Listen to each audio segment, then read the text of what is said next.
to run down. I'm Nicholas Mars-Suter. With me today is Operator Starsky and Commander Lance McMillan. Gentlemen, how are you?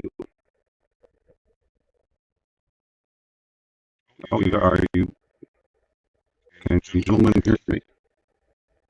Is he as garbled for you as he is for me? Oh, dear Lord, it's happening again. It's really hard to hear you, Nick. All right, apologies. Let me. Is that any better by any chance? No. No. All right. Give me a second here to. Sorry about this. Give me 1 sec here. That's better. A little bit. A little bit. I think I can. So just give me a minute here.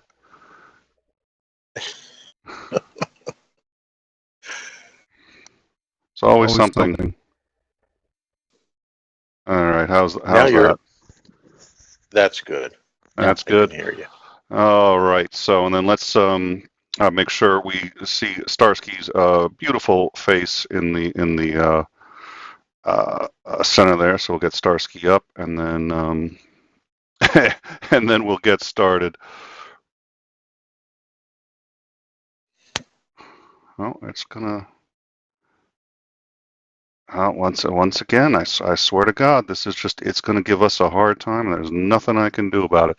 All right. Well, while I worry about those issues, what I'd like to do is, Operator Starsky, welcome. Sorry for the technical issues. Can you tell us what's been going on in the last week in Ukraine?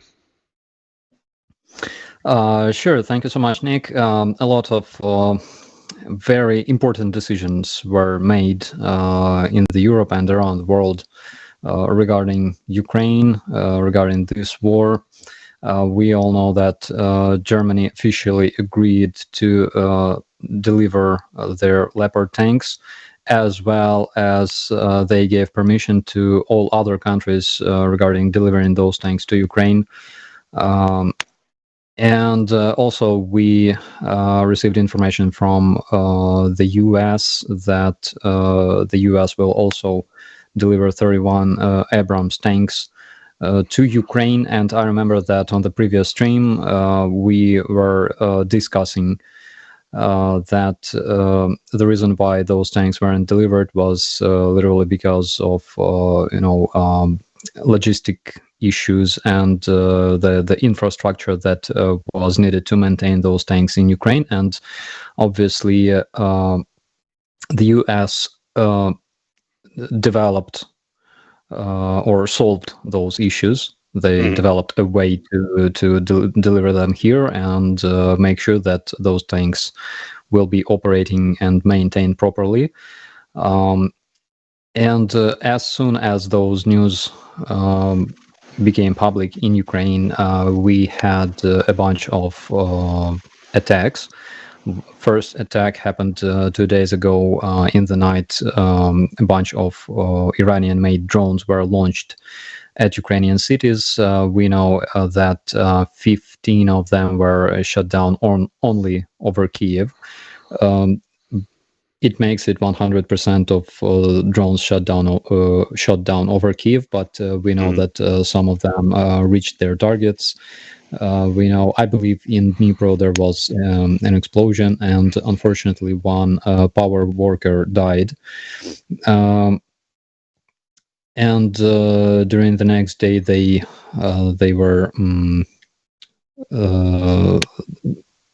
their aviation took off.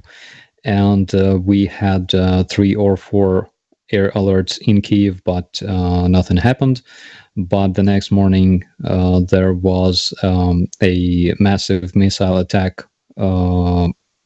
conducted on Ukrainian cities. 20 missiles were intercepted over Kyiv again. Again, my boys from the 4th Operative Brigade of the National Guard intercepted 1 missile heading towards Kyiv. And in 4 regions, specifically in Odessa, in Kyiv region, in Dnipro, and just a second, I have it here. Vinnytsia, Kyiv, Dnipro, and Odessa, and Kyiv, specifically Kyiv region.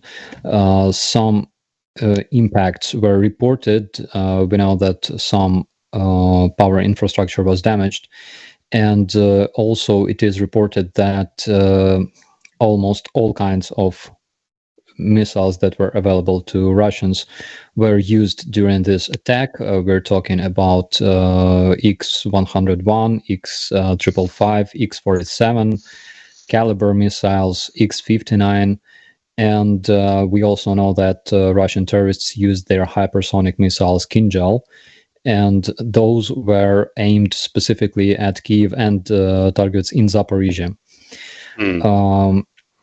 So we know that those were launched by their Tu-95 and Su-35 airplanes. We know that Caliber missiles specifically were launched by their missile carrying ships from the Black Sea. And later, when this attack was finishing, when the first wave of those missiles were either intercepted or they reached their targets, MiG-31 airplanes took off together with that Russian analog of AWACS airplane, and those MiG-31 jet fighters launched their hypersonic missiles. Unfortunately, those are basically impossible to intercept. That's why they reached their targets in Kyiv and Zaporizhia. More than 55 missiles were launched yesterday during those 4 hours of air alert over Ukraine, and we know that 47 of them were intercepted by anti-air defense, by our interceptors, and some of those missiles were reported they fell down. They didn't reach Ukraine. Basically, probably they decided to retire because of being so old. But then we know that several more very, very important decisions were made. First of all, we know that European Court of Human Rights accepted the case regarding shooting down the MH17 airplane over Donbass in 2014. Basically, what the Netherlands say is that Netherlands insist that Russia is responsible for murdering 298 people on board of this airplane, and they also say that Russia's disinformation that was spread after this mass murder, basically, is a violation of human rights of those relatives of people who died on board of this airplane, because we know that there was a very, very big disinformation campaign started by Russians who claimed all kinds of things regarding this. They were photoshopping satellite images. They were saying that it was actually a Ukrainian aircraft, Su-25, actually, that even though it's an attack aircraft that doesn't fly so high at those altitudes, but they edited Wikipedia page and stuff like that. So all this was debunked, and another important decision was made by the same court. They recognized that Russia occupied those territories in Donetsk and Luhansk since 11th of May 2014. And Ukraine insists that it was actually earlier in April when Russian citizens such as Arseny Pavlov, Girkin, and others arrived to Ukraine and started committing those terrorist acts and capturing police stations and things like that. However, the decision that was made currently at this time, at least by the court, is that those territories were under Russian control since 11th of May 2014. Another very important thing that I have to mention is that European Council recognized that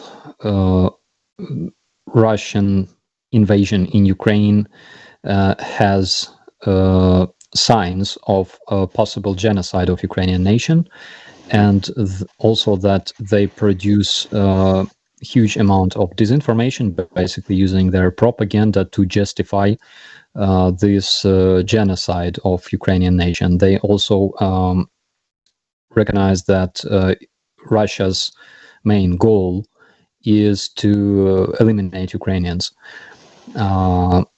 So that's another thing was that Victoria Nuland also said that the International Court for Russian criminals, Russian military criminals, and Putin and Lukashenko can be created before summer, and already this process of creating this trial for the war criminals is being launched by the European Council, and obviously if those criminals, if those terrorists are captured, they will be tried in Hague.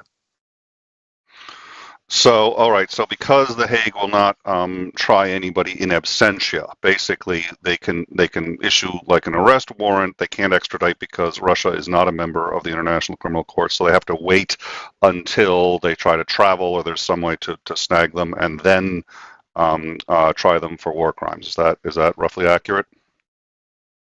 Yes, absolutely. So first of all, they have to be delivered to Hague, and then they will be tried there.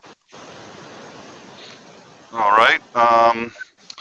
So I have a couple of questions. Now, actually, I wanted to say it wasn't Odessa. The UN has also decided to declare a cultural site in Russia. Let me see if I can. Do you remember? Or sorry, not in Russia, in Ukraine. I'm trying to remember what it was. It's one of the where Commander, do you know which one, what it was that they declared I'm afraid I don't. All right. Let me see if I can find it real quick. If I can't, I mean, it matters in part. First of all, it's prestigious. You know, not that means a whole heck of a lot, I suppose. It also means that attacking it is considered a war crime because it's considered a global. You know, I will find it in a minute, and when I do, we'll get back to it. Probably you're talking about the historic center of Odessa, the Yes. Pearl of Black Sea. It was added to UNESCO's World Heritage in Danger list. Yes, that is what I was talking about. Thank you. All right. So, yep, that was it. Now. Yeah, but it's worth noting that UNESCO has also said that something like 220, 230 different UNESCO sites in Ukraine have been damaged or attacked since the start of the war. I don't anticipate, unfortunately, that it's going to act as a deterrent of any kind. Like I said, it's a little prestige. It elevates the awareness, but you know, it's like if you're not aware of what's going on in Ukraine already. But I thought it was worth mentioning. It's not a not a game changer as we've been discussing, but it's Yeah. yeah. So the Russians have apparently begun another offensive. In part, these missile strikes seem to be either a part of that or retaliation for the tanks. We've also heard that there have been explosions around the 𝐓𝐢𝐬𝐜𝐸 nuclear power plant. What can you tell us about this new offensive and about 𝐓𝐢𝐬𝐜? So first of all, we know that they were using their hypersonic missiles to attack the area of Zaporizhia. I think that probably that's the case. As for their new offensive, it's in 𝐓𝐢𝐬𝐿𝐷ar. 𝐓𝐢𝐬𝐿𝐷ar is a city south of Donetsk Oblast. Why it's important is because they tried to take this strategic location last year. They failed, and it was a huge, let's say, reputational loss for Russians, because they lost an elite marine unit. Not far from 𝐓𝐢𝐿Dar, they stopped actually in the area of Pavlivka village, and it was made public in Russia. Actually, this information was made public that Russians lost elite marine units in that area. Why it's important for Ukrainians is that Ukrainian army can use this, and probably it's possible that it will be used as a strategic point for developing the upcoming counteroffense, and it's located at the elevation, which makes it a very convenient place to defend versus Russian troops. And we can use this Russian advance as an opportunity to inflict even more casualties to their elite troops that participate in this offensive operation, which I think we will do. Yeah. So there was a Ukrainian intelligence officer who has now been accused of spying, and this was obviously quite serious, and the concern is that the Ukrainian intelligence was reasonably close to the FSB before the war started, sharing intelligence with the FSB, and that perhaps there are still some loyalists, the FSB, of course, being the intelligence organization for Russia. So is this a concern? What are people doing about it, and what are Ukrainians thinking about this at this point? I can tell you that for our counter espionage service, it was quite a hard year. I'm talking about 2022, but they caught quite a few Russian spies. Of course, for, let's say, to some extent, Ukrainian security service was kind of close to Russian FSB, but we can say the same about our armed forces and the National Guard and everybody else, because yet in 2008 we had mutual military exercise with Russians and Belarusians, and according to our doctrine, NATO was our potential enemy. Mm-hmm. Now it's completely different, of course. So we managed to capture quite a few Russian spies, not only within the security service of Ukraine, but also in the National Guard of Ukraine, in the armed forces, in the border guards, and for instance, in the National Guard, I remember one of the latest cases was again some of the top officers in the headquarters was giving Russians the information, and I think it was before the invasion started, like a couple of years before that. But of course, Russians actively use their spies. We know about that. Spies. Well, I'd like to interject. I mean, at the same time all this is going on, the Germans have now uncovered yet another senior official in their Ministry of Defense who's been linked to the FSB and has been accused of espionage. They are literally everywhere. Yeah, it's true. And Russians are very generous towards their spies. They spend enormous money to buy loyalty of those people. As we know, not only spies, we're talking about their lobbyists on the West, for example. We know that Russian foreign ministry spent around $300 million for buying loyalty of Western opinion makers and different politicians and things like that.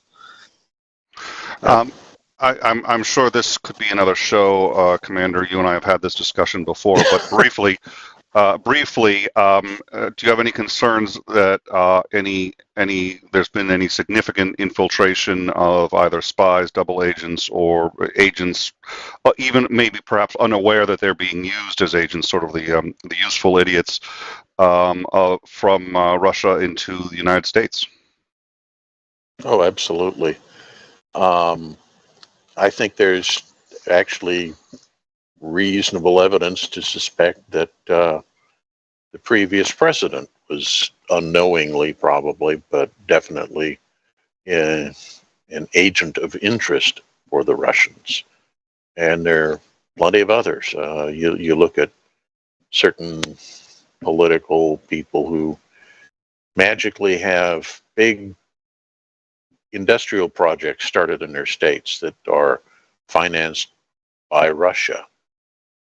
Things like that. I think they're literally everywhere. I'm sorry, Commander. I don't know of any McConnells who might have done something like that, but you can go have your McConnell conspiracy, McConnell theories. Yeah. Oh, all right. Be careful, I'll go get my tinfoil hat again. Oh, dear Lord, not that again. How long will you be wearing it before I spot it? Yeah, that was a little embarrassing. All right, $4.99 from Daedalus Media. 𝐓𝐢𝐬𝐿𝐴. It's a shame that Putin won't visit for you to have your day in court. Yes, any thoughts on that, Starsky? What can I say? I would not bet on this. I mean, anything can happen. We cannot predict future. Something like knowing Russians, literally tomorrow there can be an uprising, and some activists might offer to the West that they can exchange Putin for removing sanctions. So anything can happen, and one way or another, I think that we will be witnesses to some crazy events in the future. We already are. That's a fair point, and/or he may end up being, as Macmillan likes to say, a dirt farmer or a mushroom farmer from actually 6 feet underneath the ground before. Speaking of sanctions, President Zelensky has asked for more sanctions. They've been sanctioned pretty hard already. What areas does Zelensky want to see sanctioned? I think he was talking about their nuclear sector. Again, it's crucial for Russians. And I think we were talking about more sanctions on the energy in general, energy sector, oil, gas, etc. Germany has had some concerns in the past about those kinds of sanctions. They've relied heavily on gas from Russia. We've had that discussion before, but in this case, it was Hungary who said that this was a hard no. They would veto any attempt by the EU to put any further sanctions on nuclear energy coming out of Russia. Any thoughts on why they might do that, or how that may influence things going forward? Germany? No, it was Hungary who sorry, it was Hungary who did it. But I only mentioned Germany because Germany has in the past been hesitant to sanction Russian energy, and in this case, though, it was not Germany, it was Hungary that has issued reservations. Now Germany has kind of turned around, and it's understandable why they've had objections. They've been extremely dependent on it, but they've been working very hard to overcome that dependence. But in this case, it was Hungary that said that they would veto that any legislation coming out of the EU to sanction nuclear energy from Russia. So I was wondering if you had any insight or thoughts about that. Not really, not at this point. We all know that Orban is a big friend of Putin, and they communicate a lot with Russians. So, of course, they will represent their interests in the European Union, because obviously Putin needs some kind of opinion makers and agents of influence in the European Union. My personal opinion as a person, is that Orban is used basically to ruin the unity within the European Union. That's just my opinion, but everything looks like that, All right. So having said all that, Commander, I would like to pass it off to you and see if you had any questions or anything you wanted to discuss with Starsky while we have him on.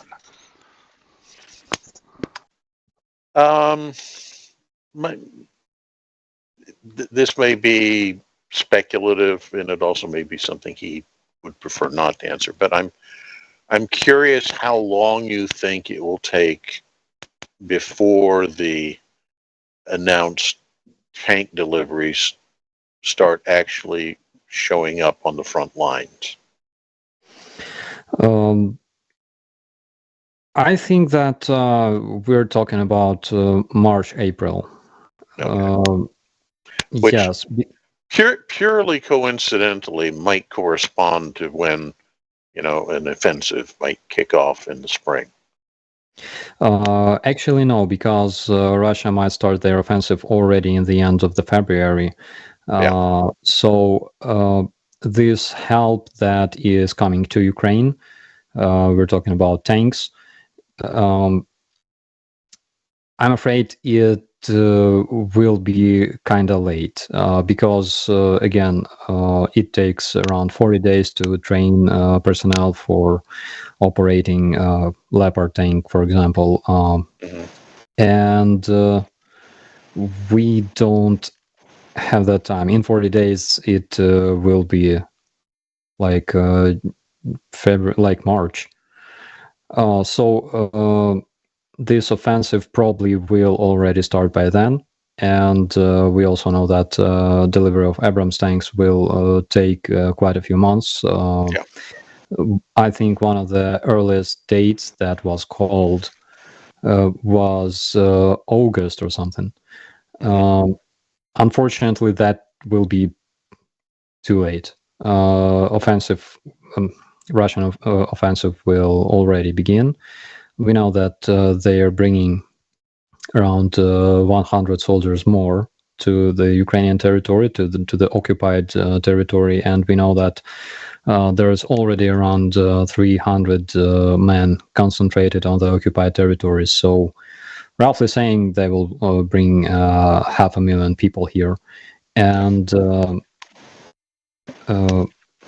of course we need 300, maybe 500 tanks for yesterday.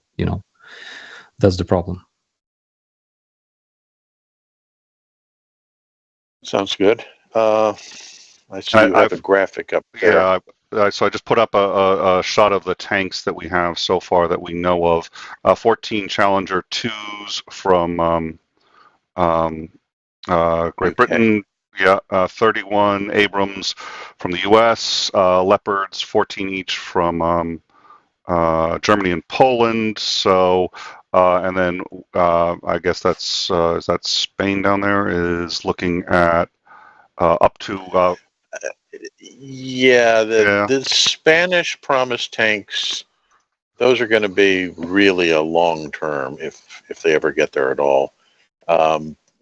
They were promised as far back as I think it was March or April of last year, but No, I think we McMillan cut out there. That's actually not my fault. He's we Minister still came out and oh there we are. You got a little choppy Can you there hear for a me? second. Yes, sir. Yeah. Sorry, I was going to say the Spanish tanks are kind of a long-term project if they ever arrive. The Spanish promised those tanks back as far as like March or April of last year, and within a couple weeks, the Spanish defense minister came out and said that they were in a completely deplorable state and would not be transferred because they were simply unserviceable. So if they're ever going to show up in Ukrainian hands, they're going to have to first go back to the Rheinmetall factory and get a complete rework, and we're probably looking at a minimum of 6 months before that happens. All right, so definitely not so not as hopeful on those. It's a lot of tanks, but it looks like that's going to be a while. All right, apologies for interrupting. I wanted to show that graphic while we had a moment. No, it's a very good graphic, actually. I just wanted to comment for people in your audience who don't know, the reason the number 14 keeps popping up in those transfer numbers is because that is by doctrine the number of tanks in a tank company. All right. Yeah, because you have 4 tank platoons and then a headquarters section of 2 other tanks. But that's according to the doctrine. According to the Russian media, it's very, very different. Oh, of course. But of course, they've also already destroyed something like 200 of the Leopards. Thousands. Thousands. Oh, that's very impressive. Yeah, but according to Russian media, and I literally I read it like yesterday, it's because European Nazi specifically cherished this number 14 because it's like 14 words and yada yada. Oh, so we're using numerology now. That's a sure sign of brilliance. Well, so the other one I heard, now is a great time to segue into it, was that Russia called the German tanks going to Ukraine a sign of a new war by Nazi Germany against Russia. Oh, dear Lord. Oh, my God. Oh. Yeah, exactly. How far down this rabbit hole can we descend? They're trying to relive the glory days. Not that World War II was that much of the glory days, but yeah.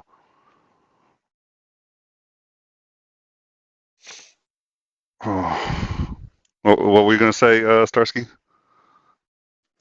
One of the things that Russians have in their propaganda, and they planted this thought into the heads of their citizens.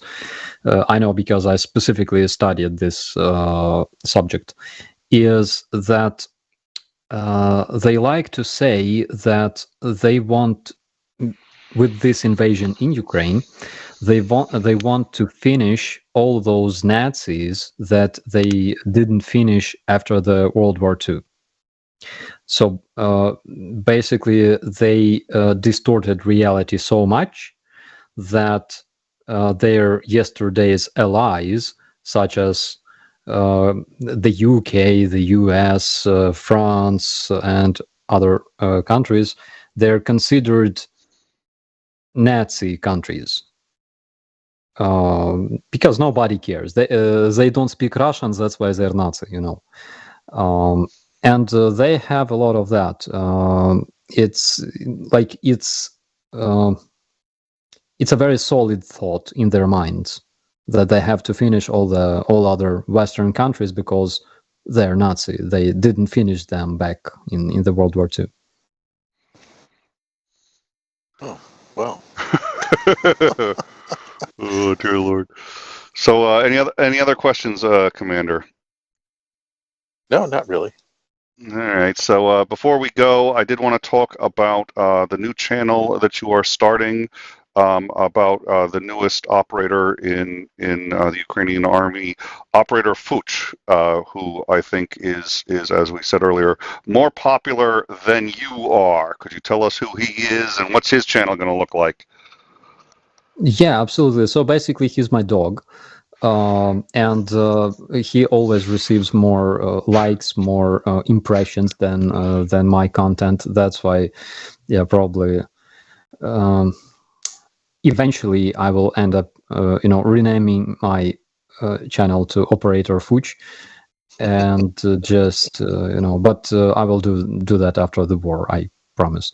And then yeah, I will just quit, blogging and things like that. You've got footage on your YouTube channel of 𝐓𝐢𝐬𝐿𝐥𝐚𝐬 going out and sniffing for Russians. So I was like, oh yeah, yeah, I wouldn't want to be opposed to him. He'll find you hiding in the bushes, wherever the Russians are going to be hiding. All right. Well, thank you so much for joining us. I assume you're going to be with the 𝐒𝐤𝐿𝐥 tomorrow, which I plan on doing. And Commander, I assume you're going to also try to do, if you get the opportunity, the 𝐒𝐤𝐿𝐥 tomorrow at 3 p.m. Eastern. Is that right? I believe so. All right. Well, look forward to seeing you guys there. In the meantime, please like, subscribe, and share this content if you like it. But also subscribing and joining the channel really helps us out, helps us in the algorithm, and helps us provide content like this. Operator Starsky, it is always a genuine pleasure having you on. It's good to hear about what's going on in Ukraine from the horse's mouth. I think it's an important topic, so we appreciate you coming on every Friday to discuss this with us. Thank you very much, sir. Thank you so much, Nick. It's my pleasure. And Commander McMillan, you're on an awful lot. We enjoy every minute of it, and we appreciate you also coming in to help us with your expertise. Thank you as well, sir, for joining us. My pleasure. And look forward to seeing you all next week. In the meantime, please have a happy and safe weekend, and we look forward to seeing you guys tomorrow on the 𝐒𝐤𝐿𝐥. And thank you all, and have a good evening.